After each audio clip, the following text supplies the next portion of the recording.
The Formula One point system has had a few iterations over the years, but one thing that's remained consistent is that the points paying positions don't go all the way to the back of the field. But what if they didn't? What if points were awarded all the way to 19th? How would that affect some of the tighter championship battles we've seen over the last 20 years? And would Lewis Hamilton still be a 7-time world champion? Let's bust out the spreadsheets and check it out. So I'm going to caveat this with a few things. First, I am not good at complex formulas. I've checked over my data, however, I am a human and I didn't sleep very well last night. The second thing is I didn't adjust the system for those years where there were more than 20 cars on the grid.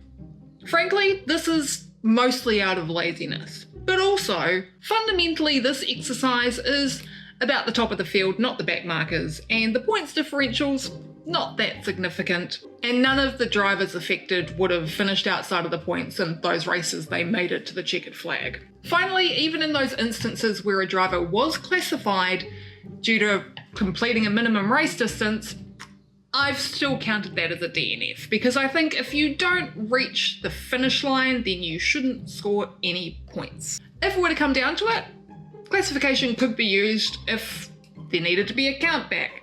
But in this scenario, we're going don't finish the race, don't get any points. So what's the system? For consistency's sake, as I've mentioned, there's no adjustment per season based on the number of cars on the grid. I've used a similar ratio as the current 1 to 10 points table. So P1 is worth 50 points instead of 25, going all the way back to P19, which is worth 1 point. P20? You get nothing. Fastest lap is still included for the Grand Prix proper, even in those seasons where the fastest lap point wasn't awarded. However, with points paying positions going so far back and midfield cars and back markers now having some more stakes to stop them from pitting on the last lap, dropping back to last and just going for it, all cars in the field, excluding those who do not score, are eligible for this. So P20 can't get a fastest lap point, but P19 you can. And yes, we are going to look at 2021 here. Be patient, we're starting with 2007. Which is, of course, the year Fernando Alonso and Lewis Hamilton were so busy scrapping amongst themselves, Kimi Raikkonen just kind of snuck up in there and beat them both by 1 point. That year, Kimi finished on 110 points, and both Lewis and Fernando on 109. Now, I did push the data back a few places, however, the adjustment wasn't enough to push Massa, who finished 4th, up into the top 3. That did stay consistent. Can't say the same for some future seasons we're going to look at here. So, would Kimi have won that season if points went to 19th? No. Although it was still extremely tight. Kimi comes out in 3rd on 627, Fernando 2nd on 630, and the winner of the 2007 season would have been Lewis Hamilton on 635 points. That is 8 Formula One World Championships for Lewis Hamilton. Now this really does show the power of a DNF when it comes to those really tight battles. Kimi failed to finish twice that year, whereas for Fernando and Lewis, it was only once each. Was it? Was it? I'm sure Kimi DNF'd. Yeah, okay, yeah, Kimi did only DNF twice. I thought he'd DNF 3 times, so there you go. Joke's on me. Moving on to 2008. Now, we all know what happened that year. We all know the lawsuit that's happening about it, but that's not the topic of this video. The topic of this video is just about the point. Would Massa have beaten Lewis if it was purely based on this hypothetical fantasy point system? Well, one thing I can say is that Robert Kubica would have beaten Kimi to 3rd with 515 points to Raikkonen's 494. But Massa? Nope, this is another tick in the column for Lewis. And by a pretty decent margin too. Not a demolition by any means, but definitely not as tight as the 1 point he won by in real life. Massa finishes on 565, while Hamilton ends up on 604. So, Lewis still has 8 titles. Alright then, so now we move on to not the big one, but definitely a pretty significant season in recent memory. 2012, the year that we had 6 drivers vying for the championship up until pretty late in the season. Vettel, Alonso, Hamilton, Raikkonen, Button and Webber. Now in the real 2012, the latter four dropped off towards the end with the championship coming down to Vettel and Alonso. And to be honest, that doesn't change. What does, however, is the order of the best of the rest. Webber goes from 5th to 3rd on 525 points, and Hamilton slips back from 4th to 6th on 485 points. Now the next one is an interesting one because before I started crunching the numbers, I was sure that Hamilton would come out on top in 2016, especially considering he won more races that year than Rosberg. I thought this would kind of tip the balance a little bit. But oh boy, was I wrong! Rosberg wins the 2016 season on 863 points to Hamilton's 830. Still definitely something that would have gone down to Abu Dhabi, but not as tight as the 5-point margin we got in real life. Ricciardo retains his 3rd by a solid margin, but Max Verstappen is promoted to 4th, and Sebastian Vettel is demoted to 5th. Now for the big one. The one you've all been waiting for. The most controversial championship battle in recent memory. And I'm sure some people will want to debate that in the comments, whatever. I think it's still the most controversial. But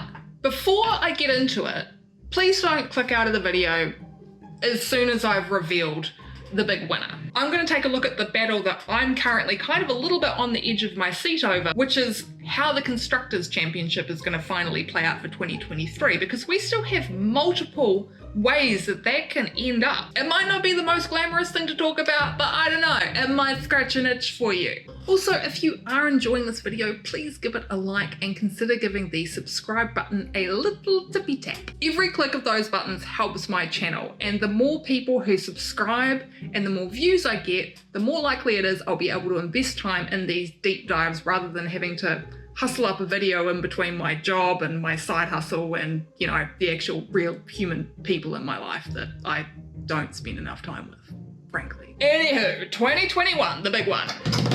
Would Michael Massey's decision be the controversy it was if we had points down to 19th? Well, for starters, Checo would have been a big loser here, going from 4th to 7th.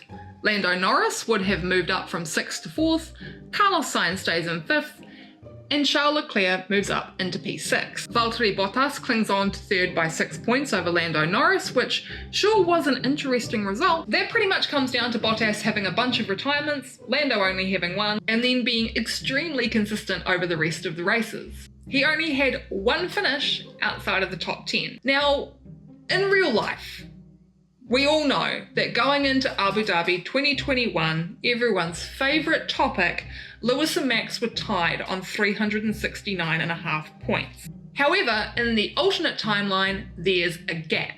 Lewis leads the championship on 886 points to Verstappen's 874. So you know what that means. 2021 World Champion Lewis Hamilton.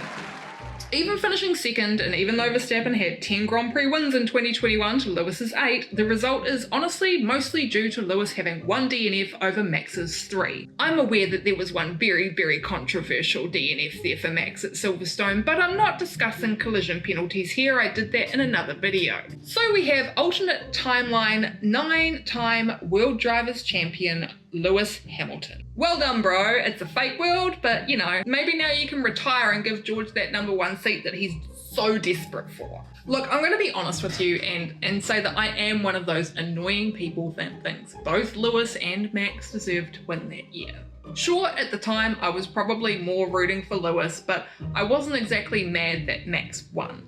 I was mad at the circumstances, I wasn't mad at the outcome. Like other parts of my life, I can go either way. What about this year? It's been an interesting one in the midfield, but most positions stay the same. There's a bit of minor shuffling around from P10 down, but overall, the Drivers' Championship isn't really affected. The big losers are Ricciardo and Lawson, and that's just mostly by virtue of their limited participation in the overall grand scheme of the season. Where it does get interesting though is the Constructors' Championship. At the moment, we're all waiting to see who's going to win out between Mercedes and Ferrari, Aston and McLaren, AlphaTauri and Williams. And I suppose to a lesser extent Alfa Romeo and Haas.